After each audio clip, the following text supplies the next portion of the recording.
ótimo. Sempre que eu começo a gravar, ó.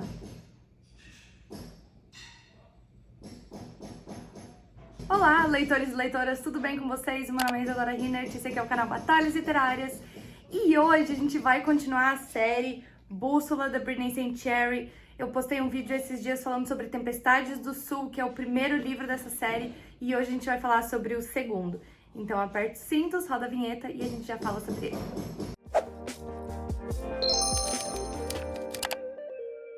Assim que veio o box, tá? No vídeo anterior eu li então Tempestades do Sul. Aí o que aconteceu? Eu estava com esse box, eu tirei o Tempestades do Sul que estava aqui. Aí eu apoiei, deixei apoiadinho aqui assim, né?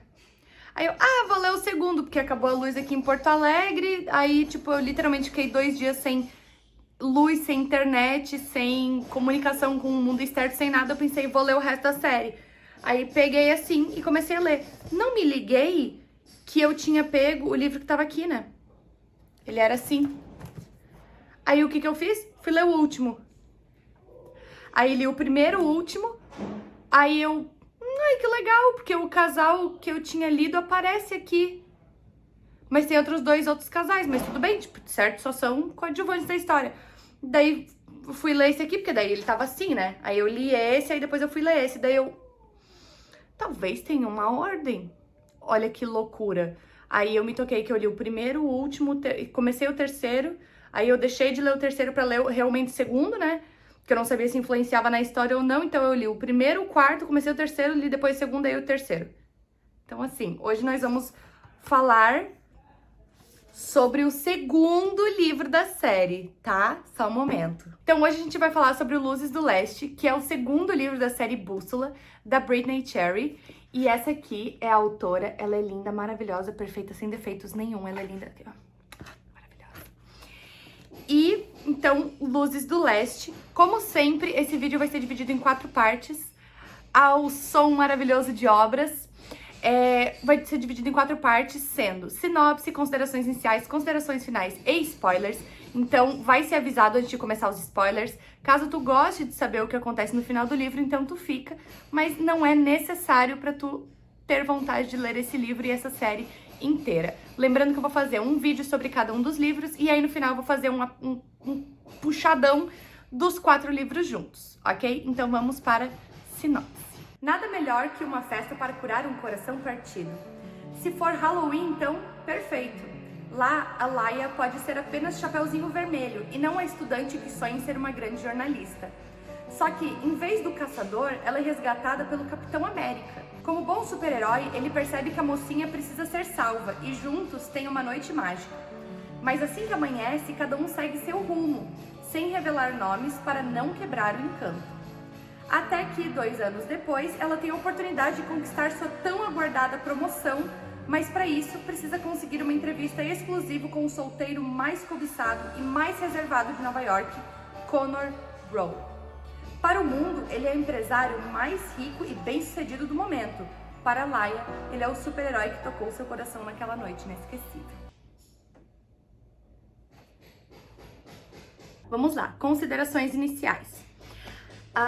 Então, como tá descrito ali na sinopse, tem uma festa de Halloween, do qual a Laia vai lá afogar as mágoas com a colega de quarto dela, que não é nada amiga, é só colega de quarto mesmo, e a guria, tipo, é uma rançosa, basicamente. Comemorar o Halloween, tudo certo, tudo show, e aí ela encontra o Capitão América. Como? Em quais circunstâncias? Bom, do lado de fora da festa, tem um casal brigando. Tipo, um casal aos gritos, assim. E o cara começa a bater na guria. E ela chorando, encolhida contra a parede, e ele dando-lhe nela. Nisso, a Laia vai pra interferir, e aí o tal do Capitão América, que no caso é o Connor, então daqui em diante eu vou chamar ele de Connor. O Connor intervém e separa a briga e fala pro cara, tipo, qual é a tua, mano? Não pode bater nela e não sei o que. E aí vai pra falar com a guria, e a guria, tipo, xinga ele, fala pra não se intrometer e sair de mão dada com o cara. E aí o Connor e a Laia ficam se olhando, tipo... Mona? Você é maluca? E aí eles começam a conversar. Aí a Laia tá meio que indo embora, porque ela tipo, não tô muito legal e tal. E aí eles fazem esse combinado de tentar se apaixonar um pelo outro até ao amanhecer, que no caso faltam 5 horas. pro amanhecer. E aí, depois que eles amanhecem, eles nunca mais, eles vão seguir caminhos opostos e apenas o destino vai uni-los novamente. Sendo que, durante essa duração de 5 horas, eles vão levar um ao outro nos lugares preferidos deles de Nova York. Eles só vão se chamar pelo nome dos figurinos, das fantasias deles. Então, Chapeuzinho Vermelho, no caso seria Chapeuzinho, e Capitão América, que seria no caso Capitão. Nesse meio tempo, como eles não se conhecem, eles resolvem realmente ser tipo livros abertos um pro outro. Então eles conversam sobre várias coisas que normalmente tu só conversaria com uma pessoa que tu realmente tem muita intimidade. Então eles falam sobre traumas, sobre passado, sobre, enfim, um monte de coisas. Inclusive passados muito que afetam ainda muito a vida deles atualmente. Por exemplo, o Connor, a mãe dele, a gente conhece o Connor em Tempestades do Sul. O Connor é o ajudante do Jax, na empresa do Jax. E a gente conhece ele por ser um guri, tipo, super louco, querendo trabalhar em 1.500 coisas, querendo ser super empresário e com uma mãe doente. Nesse livro a gente descobre que a mãe dele teve câncer 2 vezes, o pai dele foi embora quando ele era ainda muito pequeno e ele teve que arcar com todas as responsabilidades de cuidar da mãe, de trabalhar desde cedo pra conseguir ajudar a pagar as contas. E, enfim, tudo isso. E hoje ele corre atrás de todos os sonhos dele de ser empresário, justamente para conseguir esse dinheiro. E ele se afasta emocionalmente das pessoas, porque ele tem medo de que aconteça alguma coisa com essas pessoas e de que elas, enfim, passem mal, vão embora, morram ou qualquer coisa do tipo.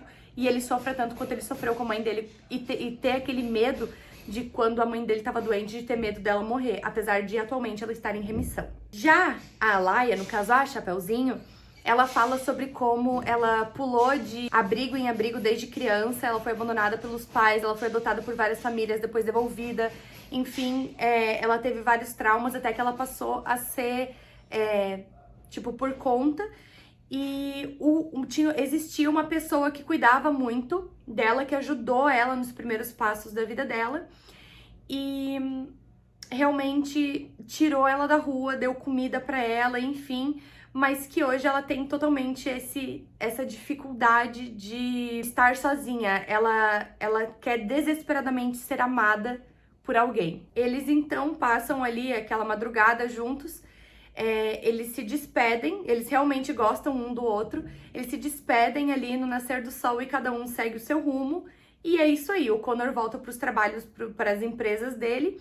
Ele ainda não é, tipo, famoso, bem-sucedido, ele só volta pra vida dele. E a Alaia, então, volta a trabalhar nessa cafeteria, do qual o dono da cafeteria era o cara que sempre cuidou dela. Então ela volta a trabalhar nessa cafeteria. E aí a gente pula uma semana com a perspectiva da Alaia. E nessa uma semana ela tá lá atendendo normalmente, como se nada tivesse acontecido, tipo, seguindo a vida dela. E ela vai atender uma moça que tá lendo um livro e elas conversam sobre o livro, elas instantaneamente meio que viram amigas. E ela passa mal e desmaia. Do Neida. E aí, quando ela acorda, ela tá no hospital e o médico fala pra ela que ela tem insuficiência cardíaca. E que ela, na posição em que ela está, sem um transplante, ela sobreviveria mais ou menos 5 anos, no máximo, 5 anos. Tipo, a grande maioria das pessoas sobrevive 5 anos a isso. E aí a gente pula 2 anos, e nesses 2 anos aconteceram bastante coisa, como, por exemplo, o Connor virar esse empresário super bem sucedido, tipo, um dos maiores empresários do mundo. A Alaia ficou noiva de um cara que é um bosta, mas ela claramente não vê isso, e então ela tá se preparando pra festa de noivado. E ela vai pra festa de noivado, ela não se encaixa naquele lugar. Aquela mulher, que elas se deram muito bem na cafeteria, é mãe do cara que ela tá noiva. Então é a sogra dela e foi a sogra dela que juntou os dois. E, enfim, eles estão nessa festa de noivado. E o Connor, por outro, e daí cortou ali a história. Aí a gente vai pro capítulo do Connor. O Connor é dono dessa empresa multimilionária e ele tá abrindo uma filial no Oeste, que inclusive a gente vai voltar a ver no 3º livro, no próximo vídeo, no caso. Então a gente vai ver essa empresa no Oeste. Aí, o que acontece? Ele tem um parceiro de negócios que é muito valioso pra ele, porque ele tem esse sonho. O Connor tem o sonho de ser rico o suficiente pra comprar, tipo, um condomínio gigante, por exemplo, fazer esse condomínio de luxo e dar esse condomínio para pessoas com necessidade, para que os pobres também possam viver nas mesmas condições que as pessoas ricas vivem. Então é um sonho que ele tem e ele só vai conseguir esse sonho sendo parceiro desse cara aí, que é, no caso, o pai do noivo da Elaia. Então vamos lá, vamos tentar entender. Tem o Connor e tem a Elaia. A Elaia tá noiva do Jason. A mãe do Jason conheceu a Elaia na cafeteria. E o pai do Jason, ele é parceiro de negócios do Connor. E aí, como ele é parceiro de negócios do Connor, ele deu essa filial da Costa Oeste pro Jason, pra ele tocar, pra conseguir então fechar esse contrato. E aí, realmente, ele vai então nessa festa de noivado da Elaia e do Jason. E chegando lá, os dois se olham e se reconhecem na hora, tipo, puta merda, é a Chapeuzinho, puta merda, é o capitão. E aí eles começam a conversar e o Jason trata ela mal na frente de todo mundo. Só que como ela é tão desesperada pra ser amada e ela sabe que ela tem uma data de validade, ela continua ficando com ele. O que acontece na história da Elaia no exato momento? Ela está noiva do Jason. Por ele ter conseguido ir, tipo, essa promoção pro Oeste, no caso, ela tem que largar o emprego dela, que é o emprego dos sonhos. Ela sonha em ser jornalista, editora, na verdade, dessa revista, que é a Passion, que ela tá participando. E ela, então, pede demissão dessa revista para poder seguir com o Jason pro Oeste, já que eles vão estar casados. E aí, o Connor acha isso um absurdo, mas, tipo, o que ele vai fazer, né? Ele não viu ela já faz 2 anos, ela tá noiva de outro cara, ele não pode fazer nada. E aí, segue o baile. Nessa junção ali, que o casamento dele é praticamente tipo sábado ou domingo, alguma coisa assim, deles é sábado ou domingo, o pai do Jason, no caso o parceiro de negócios do Connor, chama o Connor e fala assim, eu queria que tu ficasse com o meu filho ali na véspera do casamento, porque ele tá muito nervoso e eu não quero que ele beba, e ele tem um problema com bebida, então eu não quero que ele beba, eu quero que ele esteja são no dia do casamento, eu preciso que tu cuide dele. E o Connor, tipo, pensando, né, eu nem gosto desse cara, mas eu preciso do negócio, fudeu. Ele, tipo, tá, não, ok. Ele vai lá em casa e eu vou cuidar dele, ele indo lá em casa. A gente pula, então, pro dia do casamento. Chegando no dia do casamento, a Elaia tá lá nervosa, vestida de branco, linda, maravilhosa, não sei o quê. Enquanto isso, o Connor acorda, olha pra sala de estar dele e grita pro Jason, não só tu se atrasou 5 horas pra vir pra minha casa, como tu também chegou bêbado. E agora a minha estagiária está pelada do teu lado. Eu tô passada, chocada. E, tipo, foi um grande surto, porque ele traiu a Elaia. Assim, tipo, na carinha dura e foda-se. E aí, nisso, o Jason fala, não fala pra Elaia, não fala pra Elaia. E o Connor, não, se tu não falar, eu vou falar. Porque não se começa um casamento assim. Ainda mais que ele gosta da Elaia, tipo, ele tem esse carinho por ela pela noite que eles passaram 2 anos atrás. E aí o Jason, tipo, tá, não, ok, eu vou falar pra ela, eu só preciso ir no banheiro me trocar e a gente já vai pra igreja. E aí ele vai, então, pro banheiro se trocar e o Connor, tipo, nossa, mó tempo, né, tá demorando. Daí ele vai lá, bate na porta, o cara não responde, ele arruma a porta, o cara fugiu e deixou um bilhete falando que ele não conseguia fazer isso, ou basicamente ele abandonou a Elaia no dia do casamento. E o Connor vai lá falar essa notícia pra Elaia. É péssimo. Ele esvazia a igreja inteira. E aí a Elaia fica tipo, tá, mas olha só, eu não tenho família pra quem recorrer. A minha casa é o apartamento dele, então eu não tenho como ir pra lá. Eu tô sem teto, sem trabalho, porque ela se demitiu pra ir pra Costa Oeste com ele. Sem casa, sem trabalho, sem família, sem porra nenhuma, ela não tem nada. E ele pega e fala, não, o Connor fala pra ela, não, então tu vem ficar comigo alguns dias. Aí a coisa começa a ficar interessante. Ai, meu Deus, assim, ó, eu fiquei, nessa hora que eu vi isso, eu fiquei tipo, ó. Nessa hora eu pensei, agora vai, meu Senhor Jesus Cristo, mas vai muito longe. E aí, então, a Elaia indo morar com o Connor até que ela se reestruture na vida dele, na vida dela, no caso, na vida dela, se reestruture a vida dela. Ali fica, então, alguns dias, algumas semanas na casa dele. Então essas são as considerações iniciais. Vale ainda a pena ressaltar que é uma leitura super fluida, fácil, muito boa mesmo, tu se envolve com os personagens logo de início, tipo no primeiro, segundo capítulo, tu já tá super envolvido com a história deles. Tu sente essa empatia logo de cara e, de novo, a carga dramática que esse livro tem não é forçada, é uma coisa suave. E pra mim isso é muito importante, porque muitos autores, tentam colocar essa carga dramática por choque. E aí acaba, só por chocar o leitor, assim, e aí acaba estragando muito da naturalidade do livro em si. Então eu gostei muito desse livro também. Eu vou admitir que dos quatro, esse aqui foi o meu menos favorito, mas eu adorei ele de qualquer jeito. Então, como eu tinha mencionado lá no primeiro livro, essas aqui são as protagonistas dos 4 livros, certo? Essa aqui é a Kennedy, do primeiro livro. Essa aqui é a Elaia, do segundo. Então, é essa aqui a protagonista que a gente vê por todo esse livro. Ai, ela é muito linda, né, gente? Elas são tão lindas, todas elas. Sabe? Eu adoro quando os autores fazem isso de colocar, tipo, essas coisas visuais. Tipo, em livros de fantasia, quando tem um mapa na frente, assim, na contracapa, ou esses posters que tem as imagens dos personagens, porque pra mim é tão mais fácil visualizar, e às vezes a gente visualiza de uma forma tão diferente, e simplesmente... Considerações finais, tá? Daqui em diante eu vou estar falando apenas de coisas, de marcos importantes que acontecem ali, tipo, da metade pro final do livro, sem spoilers por enquanto, tá? Mas só pra falar pra vocês mais ou menos o que acontece, pra ver se vocês realmente gostariam de ler esse livro. Então, o que acontece dali em diante?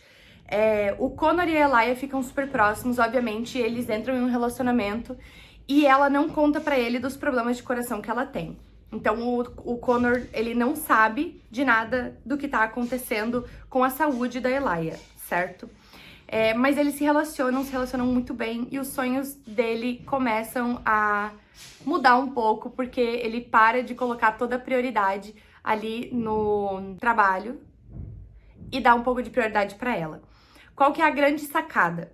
Ela tenta conseguir o emprego dela de volta na revista em que ela se demitiu pra conseguir seguir o Jason lá, aquele ex-noivo babaca dela, pro Oeste, no qual ele realmente foi. Ele foi pra lá pra tocar a empresa do Oeste, certo? E a chefe dela foi no casamento dela, no caso, e aí ela viu o Connor lá, porque foi o Connor que mandou todo mundo embora, e ela fala, olha, tu tem esse contato, esse cara, e ele nunca deu entrevista pra ninguém, porque o Connor é o tipo de pessoa que quer fazer o bem pras pessoas, sem mostrar o rosto, sem fazer isso por atenção pra ele mesmo. Então ela fala pra a chefe dela, no caso, fala pra Elaia, eu só vou te dar o teu emprego de volta e eu ainda te promovo a editora-chefe se tu conseguir uma entrevista com ele. Se tu conseguir uma entrevista com ele, tu tem o teu emprego de volta e tal. E aí ela, pra reestruturar a vida, vai falar com o Connor e fala, olha só, eu preciso disso. E ele, por ter esse histórico com ela, aceita. E aí, esse tempo que ela mora com ele ali, eles ficam envolvidos nessa entrevista, nos sentimentos que eles têm um pelo outro, pelo passado, presente e futuro dos dois, porque a Elaia sabe que ela tem uma data de validade. Enfim, essa é a história de romance dos dois, certo? Então, aqui acabam as considerações finais. Eu peço que, por favor, tu curta, comente, compartilhe, se inscreva aqui no canal. Isso faz muita diferença pra mim, certo? E se tu não quer assistir aos spoilers, a gente se vê num próximo vídeo. Se tu quiser, senta, relaxa, estoura uma pipoca que a gente vai falar muita treta daqui em diante. Então, pra quem sai, um beijo e tchau. O que a gente vai começar falando sobre os spoilers? Não tem muito o que falar. O que tem pra falar é treta, tipo, pura treta. Por quê, tá? Porque, como eu tinha mencionado, o Connor realmente é muito focado no trabalho e ele não sabe sobre a situação de saúde da Elaia. E aí, o que eu quero dizer com isso? O Connor tem muito medo de se envolver com as pessoas, com medo de perder elas. E o Jason, o ex-noivo da Elaia, fica sabendo que os dois estão juntos. Então ele chama o Connor para uma reunião emergencial no Oeste. O Connor vai, deixando a Elaia lá sozinha. A Elaia passa mal, muito mal, e vai pro hospital. E o Connor, então, ele vai lá e o Jason, tipo, não, eu não tenho emergência nenhuma, eu só te chamei porque eu queria falar contigo cara a cara porque tu roubou minha noiva. E ele, tipo, eu não roubei tua noiva, tu que abandonou ela no altar, seu imbecil. E aí, os dois começam a conversar e o Jason joga na cara dele. Ah, porque ainda bem que eu me livrei, mas me livrei muito forte. Me livrei porque ela tem data de validade, né? Então, tipo, agora nem o dinheiro do enterro eu preciso me preocupar. E o Connor, desculpa. O quê, querida? produção, tu pode confirmar pra mim, produção, rapidinho pra nós, se é isso mesmo. E ele, tipo, é isso mesmo, ela tá doente, ela tem um problema de coração, e a minha família pagou por todos os tratamentos até agora. Nesse meio tempo, a mãe do Jason fica conversando com a Elia pra tentar retomar os dois e falar, mas isso é de homem mesmo, eles traem mesmo, é normal mesmo.